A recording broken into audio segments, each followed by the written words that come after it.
Halo, selamat siang semuanya. Bertemu lagi dengan saya ya pada pembahasan materi Anfisman 2.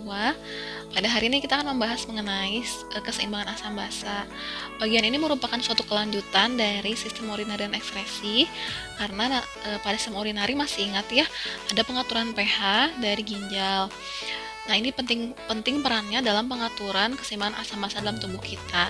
Selain itu, setelah materi ini juga akan melanjutkan ke materi sistem respirasi, di mana sistem respirasi juga ikut berperan dalam pengaturan pH. Oleh karena itu, saya sampaikan di antaranya ya. Nah, keseimbangan asam basa ini merupakan suatu proses yang mempengaruhi proses yang membahas bagaimana cara tubuh kita mengatur keseimbangan pH ya, keseimbangan pH untuk berjalannya fungsi fisiologi yang optimal. Nah, mengapa perlu fungsi fisiologi yang optimal? Jadi, ini kita lihat ya, berhubungan dengan fungsi fisiologi ya. Nah, mengapa penting? Oke, jadi kenapa penting? Karena berhubungan dengan sistem enzim. Sebagaimana kalian ingat ya, enzim itu bergantung pH juga. Lalu bagaimana oksigenasi? Ini saya kasih istilahnya oksigenasi ya. Nah, jadi proses oksigenasi ini erat kaitannya dengan asam basa. Mengapa? Padahal oksigen itu kan suatu zat gas ya. Nah, ini nanti ada kaitannya dengan saturasi oksigen dalam darah yang tentunya mempengaruhi juga pH dan tekanan parsial CO2. Selanjutnya, kenapa peran fungsi penting lainnya adalah dari fungsi otot, syaraf, dan metabolik lain ya. Oke, jadi beberapa fungsi tubuh itu akan bekerja pada suatu pH yang spesifik, dan dengan adanya asam basa yang seimbang, ini membantu seluruh proses ini berjalan dengan baik. Ketika ada gangguan, maka juga akan terjadi gangguan dari fungsi-fungsi yang terjadi ya. Mulai dari enzim, tadi oksigenasi, kemudian fungsi kerja otot, syaraf, juga nanti fungsi metabolik ya. Oke. Nah, ketika berbicara suatu keseimbangan, sebetulnya apa sih batas normalnya? Nah, ini kan normal level ya.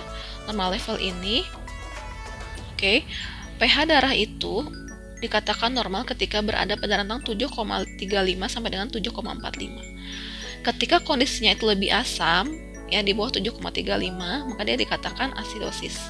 Sedangkan ketika pH itu lebih basa, ya, ke arah sini, maka dia dikatakan alkalosis. Bisa kalian lihat ya, kalau asam itu arahnya dia lebih kecil ya, 7,35, 7,25, 7,6, lalu ke 6,8. Nanti di bawah 6,8 bisa menimbulkan kematian. Sedangkan ketika basa, dari 7,45 ini ke 7,55, 7,8, dan juga nanti akhirnya kematian. Jadi walaupun basa ini basa lemah, dan ini juga asamnya asam lemah, tapi ini berbahaya dalam tubuh kita ya. Batas toleransinya adalah sampai dengan 6,8 untuk tingkat keasaman dan 7,8 untuk tingkat basa. Nah, lalu mengapa tubuh kita bisa menjaga pH tetap dalam kondisi normal ya dalam rentang tersebut? Ini karena adanya suatu sistem buffer ya. Buffer dalam darah kita. Mungkin masih ingat ya di pelajaran kimia maupun di pembahasan-pembahasan tentang farmakokimia bahwa buffer itu suatu larutan dapar ya. Suatu larutan dapar ini suatu kombinasi asam lemah dan atau suatu basa lemah dengan garamnya. Jadi asam lemah plus garam, juga ada basa lemah dan garamnya ya. Nanti di sini akan mempengaruhi kesetimbangan pH tetap ya, atau pH tetap stabil ya. Nah, mungkin masih ingat ya, terdapat dalam tubuh kita adalah yang umumnya ada H2CO3 dalam darah. Ini yang paling banyak berperan. Oke, dan darah ini berada di seluruh cairan tubuh manusia, ada di seluruh cairan tubuh ya. Nah, apa perannya? Dia menahan perubahan pH, dan dia bergantung juga dari pKa ya, juga pH lingkungan di sekitarnya. Oke. Nah, berikut saya ulas kembali fungsi keseimbangan asam basa. Terdapat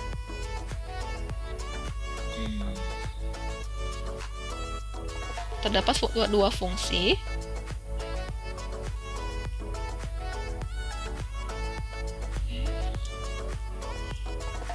Fungsi yang pertama untuk memelihara homeostasis pH, lalu yang kedua untuk memelihara konsentrasi pH. Jadi keduanya berhubungan dengan ion H+ ya. Kalau ini dari pH-nya, menjaga pH dalam tubuh kita tetap kondisi stabil. Yang kedua adalah konsentrasi H+. Mengapa tidak dikatakan ini pH saja, Bu, begitu ya? Tidak, karena konsentrasi H+ ini akan banyak berperan juga dalam sistem lainnya ya, tidak hanya dalam sistem peredaran darah. Jadi ini di luar ya, di luar sistem peredaran darah. Jadi ini juga terpengaruh, jadi H+ itu bisa mempengaruhi perannya di mana saja ya. Nah, lalu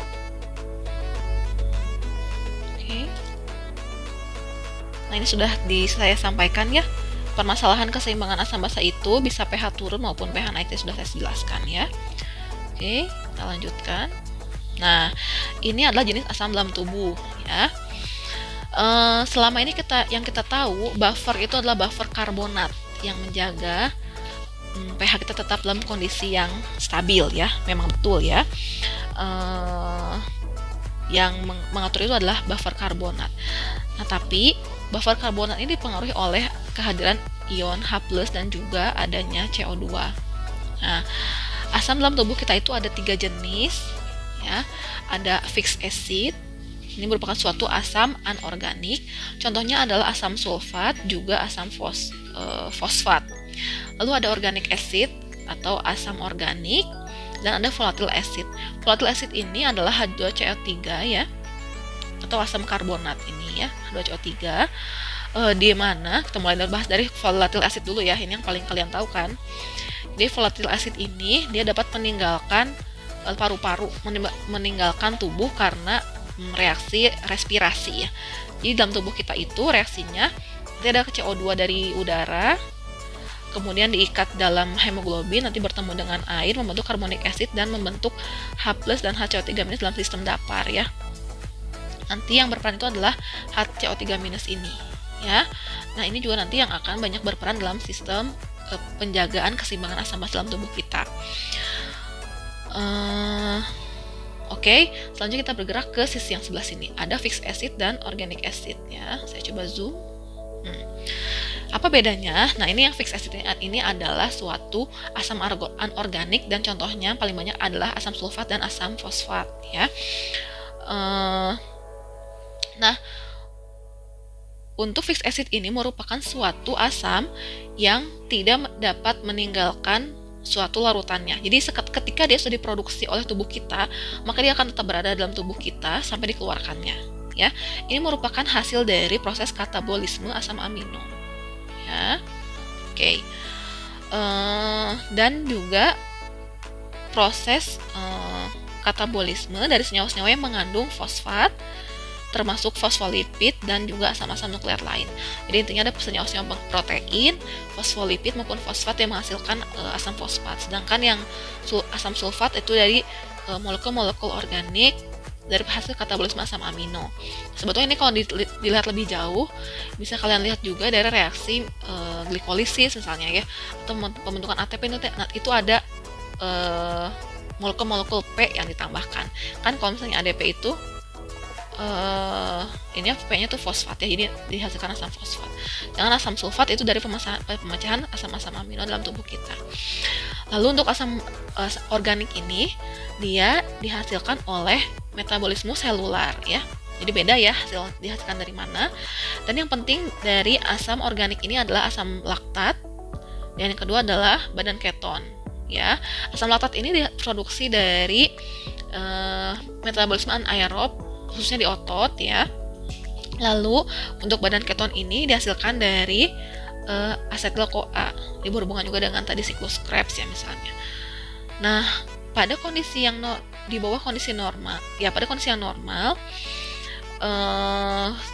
sebagian besar asam organik ini dimetabolisme secara cepat sehingga tidak terjadi akumulasi yang signifikan ya. Jadi penumbukan asam laktat itu kondisinya sangat jarang ketika metabolismenya itu normal ya. Namun ketika terjadi metabolisme yang berlebihan, misalnya pada kondisi atlet, dia banyak menggunakan metabolisme anaerob, itu lama-lama bisa terjadi penumbukan asam laktat juga yang membahayakan bagi tubuh karena mempengaruhi pH tadi ya. Oke. Nah, ini volatile acid sudah ya. Nah, dengan begitu apa saja sih yang berperan dalam pengaturan asam basa dalam tubuh kita? Kita lihat di slide berikutnya ya. Nah, ini yang tadi saya katakan, ada dua jalan bagaimana tubuh kita mengatur pH. Yang pertama melalui chemical buffer system, ini reaksi kimia ya. Sedangkan yang kedua adalah physiological buffer system. Jadi dari sistem fisiologi di mana nanti sistem respirasi dan sistem urinari ini berperan penting ya. Urinari. Ya. Pada sistem respirasi yang berperan penting adalah CO2, sedangkan pada mekanisme renal atau sistem urinari yang berperan adalah ekskresi H+, ya. Kemudian untuk chemical buffer system terdapat 3 jenis chemical buffer system. Ada protein buffer system, ini maaf saya urutan dari bawah ya. Yang kedua adalah fosfat buffer system, dan yang ketiga adalah bikarbonat buffer system.